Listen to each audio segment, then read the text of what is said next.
Hello friends, आपल्या सर्वांची आवडती मालिका पाठ राखीन या मालिकेच्या आजच्या बुधवार 19 ऑगस्टच्या एपिसोडमध्ये एकानंतर एक धमाकेदार ट्विस्ट आले आहेत. फ्रेंड्स, आजचा एपिसोड खूप भारी होता. मग नेमकं घडलंय तरी काय? तर आजच्या एपिसोडमध्ये इंद्रजित सूर्यवंशी आलोकचा बाप आलोकच्या रूममध्ये आला आणि एकदम खुश होऊन, आलोक माय बॉय, मी आलोय, मी तुझ्यासाठी कॅमेरा घेऊन आलोय, तुला कॅमेरा खूप आवडतो ना. परंतु आलोकने चक्क स्वतःच्या बापाला इग्नोर केलं आणि म्हणाला की तुम्ही कोण आहात, मी तुम्हाला ओळखत नाही, माझा बाप केव्हाच मेलाय. हे ऐकून इंद्रजितला जबर धक्का बसला आणि इंद्रजित आलोकवर ओरडला, पण आलोक त्याला इग्नोर करून तेथून निघून गेला. आणि मग सुलक्षणाने या इंद्रजितला आरसा दाखवला की तुम्ही तुमच्या मुलांसाठी अस्तित्वात का नाही आहात. त्यामुळे इंद्रजित खूप चिडलाय. मग हे सगळं नेमकं घडलं तरी कसं, हे जाणून घेण्यासाठी हा व्हिडिओ शेवटपर्यंत नक्की पहा. फ्रेंड्स, आजच्या एपिसोडच्या सुरुवातीलाच भाग्या ही वैद्यबुवांना एक पिवळी साडी देते आणि म्हणते, बाबा, प्रत्येक बापाचं कर्तव्य असतं आपल्या मुलीच्या लग्नाच्या वेळेस तिला ही पिवळी साडी देणं, आणि तुम्ही आता प्राजक्ताला ही साडी द्या आणि तुमचं मामाचं कर्तव्य पूर्ण करा. हे ऐकून बाबांच्या डोळ्यात, वैद्यबुवांच्या डोळ्यात पाणी येतं आणि वैद्यबुवा म्हणतात, भाग्या, खरंच जेव्हा मुलं बापाची सगळी कर्तव्य, बापाच्या सगळ्या जबाबदाऱ्या हातात घेतात ना, तेव्हा तो क्षण बापाच्या आयुष्यातला सगळ्यात आनंदाचा क्षण असतो. आज माझ्या सगळ्या जबाबदाऱ्या तू स्वतःच्या हातात घेतल्यात. हे ऐकून भाग्या, कौस्तुभ यांना आनंद होतो आणि वैद्यबुवा हे लगेच चारूला म्हणतात, पाहिलंस का चारू, आपली भाग्या किती मोठी झाली आहे, माझ्या सगळ्या जबाबदाऱ्या तिने स्वतःच्या हातात घेतल्यात. आज मला खरंच खूप आनंद होतोय. तेवढ्यात प्राजक्ता भाग्याला विचारते, काय ग भाग्या, तू ही पिवळी साडी कधी घेतलीस? मी तर सतत तुझ्याबरोबर होते, मला तर नाही दिसलं तू ही साडी कधी घेतलीस ते. भाग्या सांगते, अगं उगाचच मी तुला 100 वेळेस ट्रायल रूममध्ये पाठवत होते का? त्यासाठीच तर पाठवत होते, म्हणजे तू आतमध्ये जाशील आणि मी ही साडी विकत घेईल. तेव्हा कुठे प्राजक्ताला हे सत्य कळतं.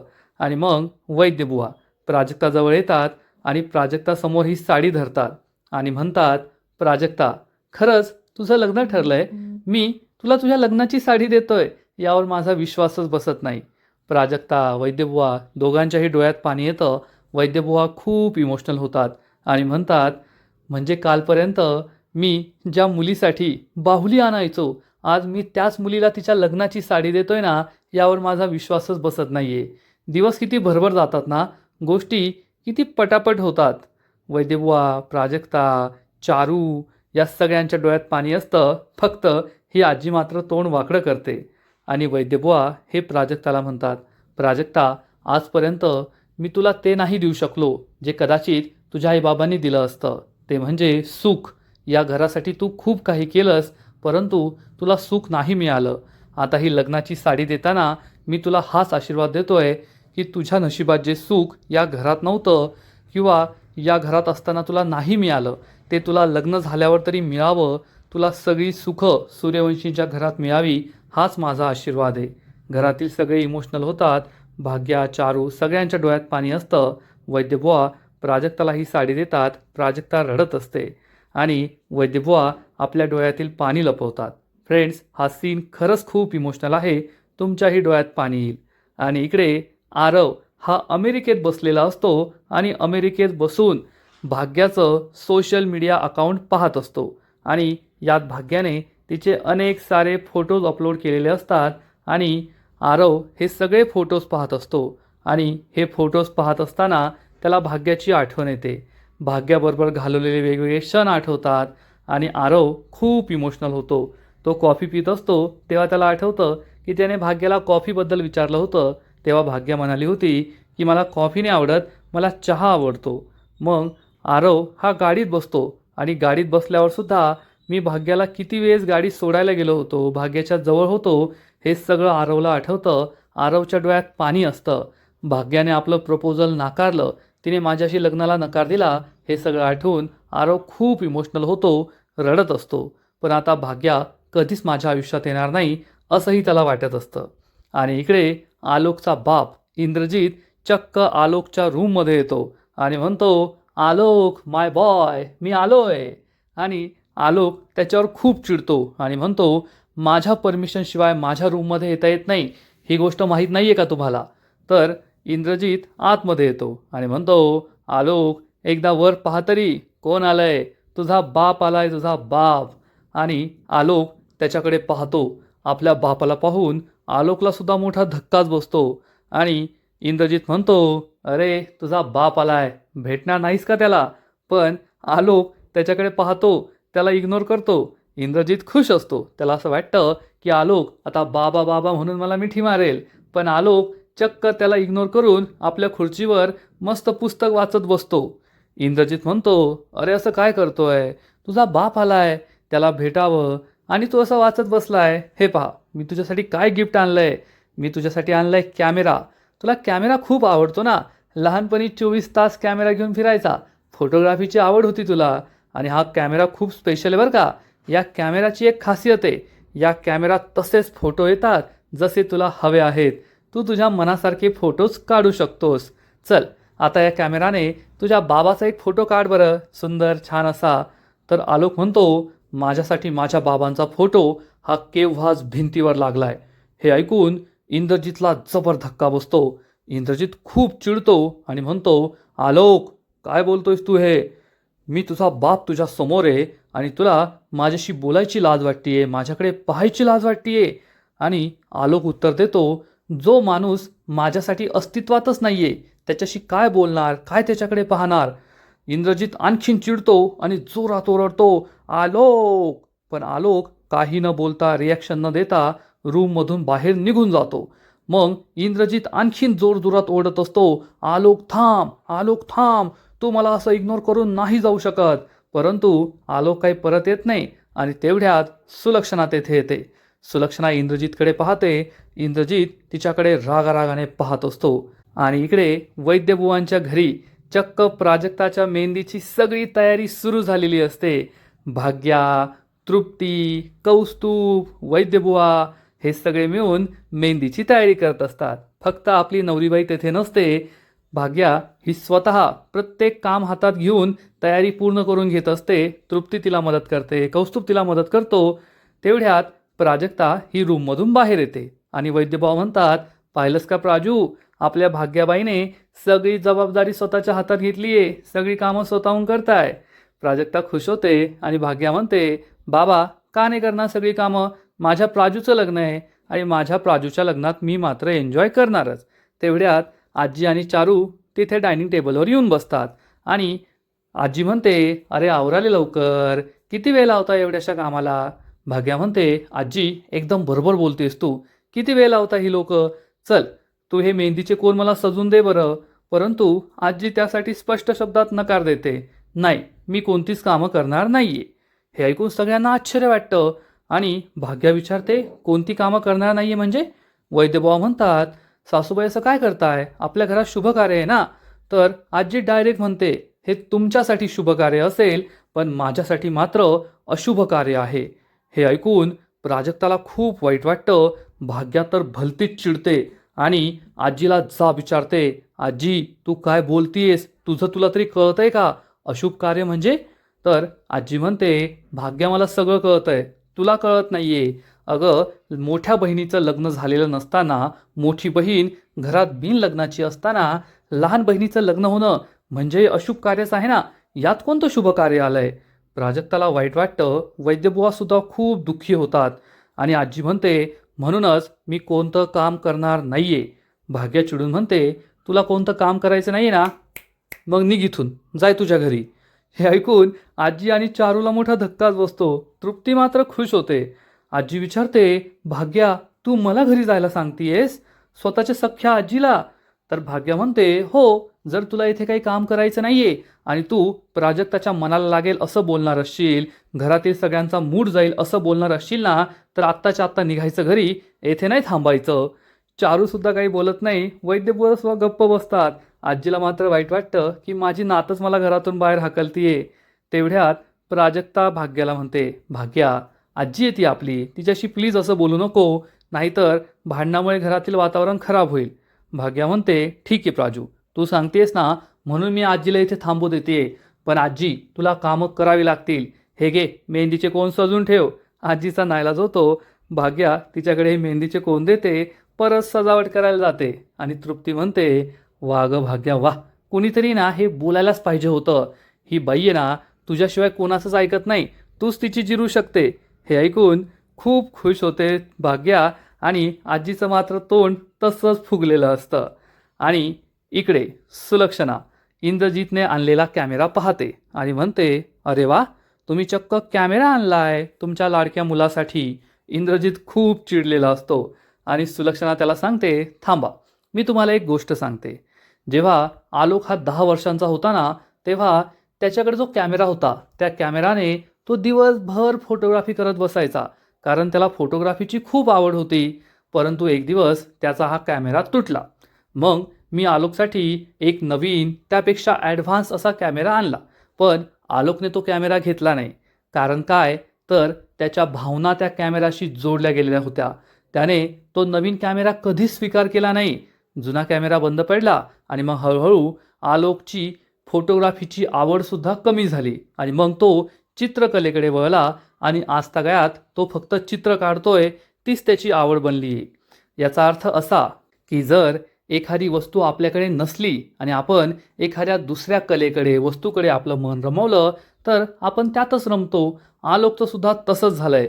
आणि तुम्हाला असं वाटत असेल की आज तुम्ही इतक्या वर्षानंतर परत आला, मग तुमची मुलं तुम्हाला बाबा बाबा म्हणून हाक मारतील, तुम्हाला येऊन बिलगतील, तुम्हाला मिठी मारतील, तर असं होणार नाहीये. असं म्हणतात की एखादी सवय सुटण्यासाठी 15-20 दिवस खूप असतात आणि येथे तर 15 वर्ष उलटून गेली आहेत. त्यामुळे जर मुलं तुम्हाला आपला बाबा मानत नसतील, त्यांच्यासाठी तुमचं अस्तित्वच नसेल, तुम्हीच नसाल, तर त्यात काही चुकीचं आहे असं मला वाटत नाही. इंद्रजित सुलक्षणाकडे रागारागाने पाहतो आणि सुलक्षणा म्हणते, तुम्ही मुलांना लहान असताना सोडून गेला, त्यामुळे मुलं आता तुम्हाला गिनतीसुद्धा ठेवत नाही.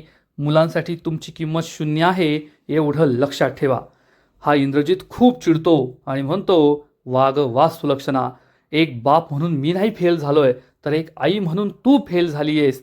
मी तेथे दुबईमध्ये काम करत होतो, पैसा कमावत होतो, तर तू जाणून बुजून माझ्या मुलांना माझ्यापासून दूर केलंय. माझ्याबद्दल त्यांच्या मनात विष कालवलंय. मी येथे नसताना त्यांच्या मनात माझ्याबद्दल प्रेम निर्माण करणं, माझी आठवण सतत त्यांना करून देणं, हे तुझं काम होतं आणि तू त्यात फेल झाली आहेस सुलक्षणा. एक बाप म्हणून मी नाही फेल झालोय, तर एक आई म्हणून तू फेल झाली आहेस. सुलक्षणा चिडून म्हणते, वा रे वा, म्हणजे तुम्ही जी चूक केली त्या चुकीचं खापर तुम्ही माझ्यावर फोडताय. अहो, आपली मुलं लहान होती आणि तुम्ही त्यांना अक्षरशः सोडून गेला आणि तुम्ही मला काय सांगताय की तुमच्या मुलांच्या मनात तुमच्याबद्दल प्रेम जिवंत ठेवावं. कसं असतं ना, फोटोग्राफी करताना फोटोज हे कशासाठी काढले जातात? आठवणी जपण्यासाठी. परंतु आठवणी जपण्यासाठी आठवणी निर्माण कराव्या लागतात, काहीतरी करावं लागतं. तुम्ही माझ्याशी लग्न केलं आणि 2 मुलं जन्माला घातली, त्याशिवाय तुम्ही दुसरं कोणतंही कर्तव्य पूर्ण केलेलं नाहीये. तुम्ही आयुष्यात कोणतंच कर्तव्य पूर्ण केलं नाही, कोणतंच नातं जपलं नाही. ना तुम्ही एक चांगला मुलगा झाला, ना एक चांगला भाऊ झाला, ना चांगला नवरा, ना चांगला बाप. प्रत्येक नात्यात तुम्ही फेल आहात इंद्रजित, प्रत्येक नात्यात फेल आहात. इंद्रजितला खूप राग येतो. सुलक्षणा त्याला सांगते, जेव्हा तुमची मुलं लहान होती तेव्हा आपल्या बापासाठी तुमची मुलं रडायची. बाबा कुठे आहेत, कधी येणार आहेत, असं मला विचारायची. पण माझ्याकडे त्या प्रश्नाचं उत्तर नव्हतं. आलोक लहान होता, त्याला शाळेत एक निबंध लिहायला सांगितला होता, माझे बाबा. तुम्हाला माहिती आहे का आलोकने या निबंधात काय लिहिलं होतं? I don't know. मला माझ्या बाबांबद्दल काहीच माहीत नाहीये. हे ऐकून या इंद्रजितला जबर धक्का बसतो. सुलक्षणा त्याला ठणकावून सांगते, इंद्रजित, मुलं म्हणजे काही खेळणी नाही आहेत जी कपाटात ठेवून दिली, कपाटाचं दार बंद करून घेतलं, कुठेतरी निघून गेलं आणि परत आल्यानंतर ती खेळणी बाहेर काढलीत. मुलं ही जिवंत असतात, त्यांना प्रेम द्यावं लागतं, आपुलकी द्यावी लागते, त्यांच्यासाठी काहीतरी करावं लागतं, तेव्हा ती मुलं तुमचा आदर करतात, तुम्हाला मनात ठेवतात. इंद्रजित सगळं ऐकून घेत असतो. सुलक्षणा त्याला ठणकावून सांगते, आणि आपल्या आलोकचं कसं आहे माहिती आहे का, आपल्या आलोकला टेम्पररी काहीच नको असतं, त्याला सगळं परमनंट हवं आहे, कायमस्वरूपी हवं आहे. तो ज्या व्यक्तीवर प्रेम करतो ना, त्या व्यक्तीवर मनापासून प्रेम करतो आणि जी व्यक्ती त्याला आवडत नाही त्या व्यक्तीकडे तो ढुंकून सुद्धा पाहत नाही. त्यामुळे तुम्ही त्याच्यासाठी आता शून्य आहात. तुमची त्याच्यासाठी असलेली किंमत ही शून्य आहे एवढं लक्षात ठेवा. इंद्रजित खूप चिडतो आणि सुलक्षणा त्याला ठणकावून सांगते, इंद्रजित, किंमत किंवा इज्जत ही मागून मिळत नाही, ती मिळवावी लागते. आणि तुम्हाला सुद्धा तुमच्या मुलांच्या मनात, तुमच्या मुलांच्या आयुष्यात स्थान हवं असेल, आदर हवा असेल, प्रेम हवं असेल ना, तर मी तुमचा बाप आहे असं म्हणून ते मिळत नाही, किंवा अशा महागड्या वस्तू त्यांना गिफ्ट देऊन मिळत नाही. तुम्हाला त्यांच्यावर प्रेम करावं लागेल, त्यांना आपुलकी द्यावं लागेल, तेव्हाच तुम्हाला त्याची परतफेड मिळेल. मुलंही तुमच्यावर प्रेम करतील, तुम्हाला आपुलकी देतील. इंद्रजित सुलक्षणाकडे रागारागाने पाहत असतो आणि सुलक्षणा त्याला ठणकावून सांगते, इंद्रजित, एक गोष्ट लक्षात ठेवा, आज तुम्ही इतक्या वर्षाने परत आला आहात आणि परत आल्यानंतर तुम्ही माझ्या आलोकच्या लग्नात काही खोडा घालण्याचा प्रयत्न केला, काही प्रॉब्लेम निर्माण करण्याचा प्रयत्न केला ना, तर या सुलक्षणा सूर्यवंशीपेक्षा वाईट कुणीही असणार नाही, एवढं लक्षात ठेवा. अशी वॉर्निंग देऊन सुलक्षणा रागारागाने तेथून निघून जाते. इंद्रजितला खूप राग येतो आणि मग थोड्या वेळानंतर रात्र होते आणि प्राजक्ताच्या घरी मेहंदीची सगळी तयारी झालेली असते. प्राजक्ता एक सुंदर ड्रेस घालून छान तयार होऊन हॉलमध्ये येते. तेथे कौस्तुभ, तृप्ती, त्यानंतर वैद्यबुवा, आजी, चारू आणि प्राजक्ता भाग्याच्या सगळ्या मैत्रिणी आल्या असतात, ज्या मैत्रिणी भाग्याच्या लग्नात सुद्धा होत्या. फक्त भाग्य नसते. आणि एक मैत्रीण म्हणते, वाग प्राजू, लग्न जमलं तुझं, दाखव ना आमचे होणारे जीजू कसे आहेत. मग प्राजक्ता तिला आलोकचा फोटो दाखवते आणि ही मुलगी म्हणते, अरे वा, म्हणजे हे आहेत का आलोक सूर्यवंशी, इतके मोठे बिझनेसमॅन, खरंच हँडसम आहेत ग. तुझी आणि त्यांची जोडी खूप छान दिसेल. मला माहीतच होतं की तू मोठा मासा गटकणार, एवढ्या मोठ्या कुटुंबात तुझं लग्न होणार आहे. आता काय प्राजक्ता राणी होणार, राज्य करणार, एवढा मोठा बिझनेस आहे त्यांचा सूर्यवंशींचा, हो की नाही.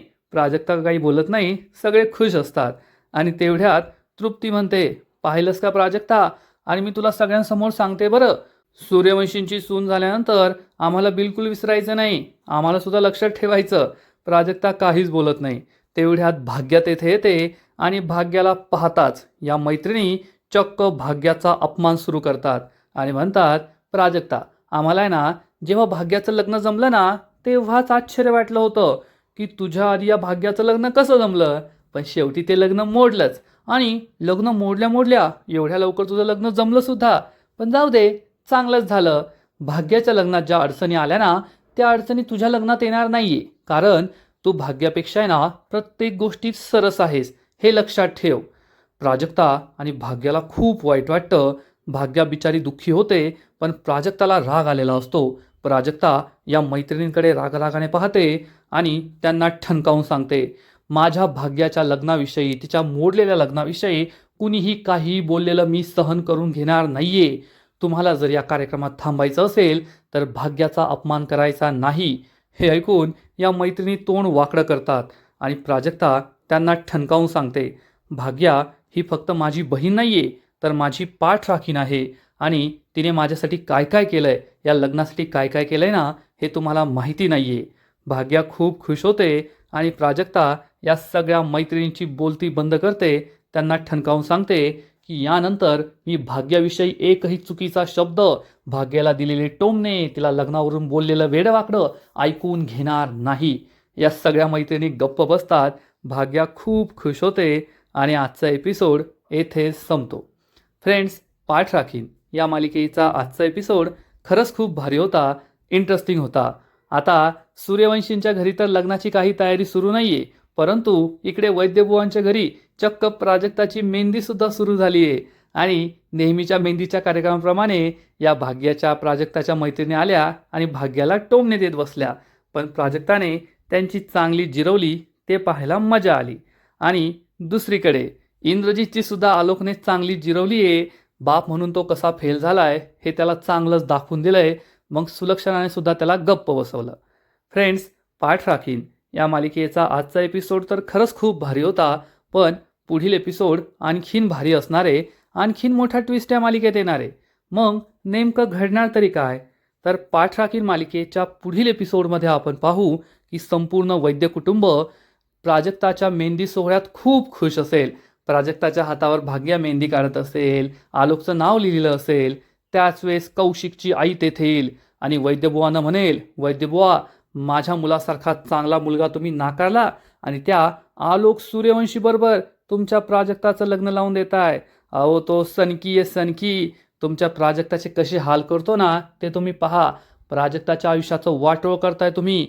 तुम्हाला पस्तावा येईल जर तुम्ही त्याचं आणि प्राजक्ताचं लग्न करून दिलं तर. हे ऐकून वैद्यबुवा, संपूर्ण कुटुंब आणि भाग्याला जबर धक्का बसेल. मग आता पुढे काय होईल हे पाहायला मजा येईल.